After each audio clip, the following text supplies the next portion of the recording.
Alright, so none of these poems have names. I just sort of scribbled some stuff down. And there's 5 of them in total. You don't feel you have to applaud it to the end, and then I expect a lot of applause. Because I've been down here for like 5 years.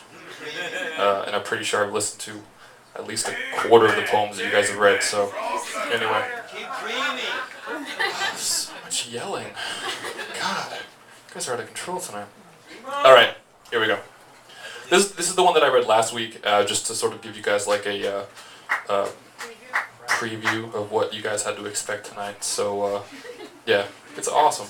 Just deal with it.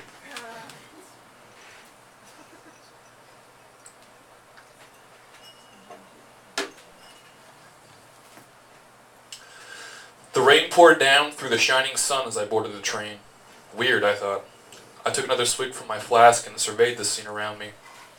This didn't seem like the friendliest of places, but then again, this town is full of bedrock crazies no matter where you go. You can only hope to avoid them long enough to get the job done, and then after that, you just pray that you have enough whiskey to get you home again. I was disturbed from my thoughts by someone yelling random obscenities from the other end of the car, but I decided to take no real notice. I had other things on my mind. The recent death of pop legend Michael Jackson had recently caused a stir across the world, from Bangladesh to Boston, from Abu Dhabi to Zaire. The press seemed to be the most avid proponents of his illustrious career, which most people found wildly ironic, considering it was only a year or 2 ago that they were calling for his head and his balls for the brutal rape and molestation of numerous young boys. How soon we forget, I suppose. I took another swig of my whiskey. The train was ice cold in an attempt to defend against the horrible heat outside. The whiskey was my attempt to defend against the horrible cold inside. Seemed logical, I thought. Anyway, had he really done it? And if so, why? These questions, along with many others, will forever go unanswered in my head. Was he burning in hell right now? Well, maybe. If you believe in that sort of thing. But the one thing that his death did teach us is that if you make enough good music, there's nothing too horrible, too terrible that you can do that won't be erased by jumping into an early grave. I took one final tug at my flask as I pondered that rotten thought and exited the train. Jesus, it's hot. We're gonna get some goddamn ice for this whiskey. Yeah, pretty fucking awesome, right?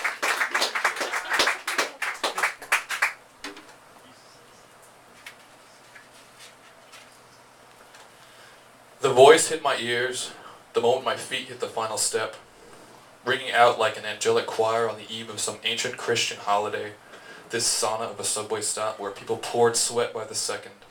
Now, a private concert hall for the few select audience members awaiting this ghost of an F train. But also for the rats that ran along the train tracks. Everywhere, almost as if they were summoned by the music, adding their own harmonies whenever they saw fit. But no one seemed to mind, least of all the voice. The rodents almost seemed to inspire people. Legally printed drawings of dead warriors kept dropping into the shabby guitar case, and if you looked close enough, you could almost see the voice as she slyly winked at her sly choir.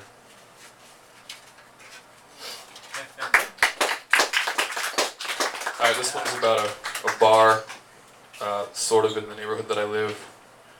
I live in Midwood, Brooklyn, which is sort of, nobody fucking knows where Midwood is, don't clap. You know what it is. That's not true. It's not in Queens. Who said Queens? Just stop. Now you're just yelling random words. Okay.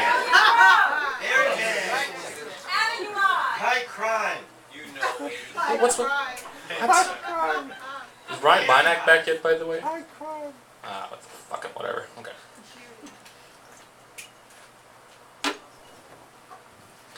So those of you that know me know that I really like Hunter Thompson. This is my Hunter Thompson tribute tattoo. I think he's the fucking man. So you'll notice that a lot of my writing, you may notice, was written when I was extremely drunk. Which, you know, fuck it. That's what I do. I can't find anything to write when I'm sober. Read into that what you will. Okay. Now, here we go. The mood inside the Starlight Lounge was unsettling, to say the least. I walked in and took one of the many empty seats at the bar. The regulars, who looked as if they'd been there for decades, bringing up an absolutely unpayable tab, barely took notice as their eyes were glued to one of two televisions made in the 80s that were showing the Mets game. Relieved that it wasn't the Yankees bar, I mumbled something about those goddamn bums from the Bronx, and one day the Pinstripes will get what's coming to them. Well, this proved to be the incorrect thing to say, as four angry faces immediately turned my way with violence in their eyes. I quickly corrected myself. Well, at least that's what a goddamn foreigner would say, but I think they'll take the series this year. And I ordered another shot of Wild Turkey and Budweiser. This seemed to make them happy, at least for now, and I turned my head forward and surveyed the scene a little more closely. Tiny bar under the subway tracks, miles and miles deep into Brooklyn. The walls were full of neon beer company signs, most of which were beers that this bar didn't even carry. Probably never did. A solitary pool table sat in the middle of the room, but I was unsure of whether or not it had ever been used for anything other than a drink table. The entire back of the bar was just empty space, filled with nothing but an old jukebox that I didn't dare use, for fear of picking the wrong band or song that might lead me to getting stomped badly by anybody that I unintentionally offended. This is not what I would expect.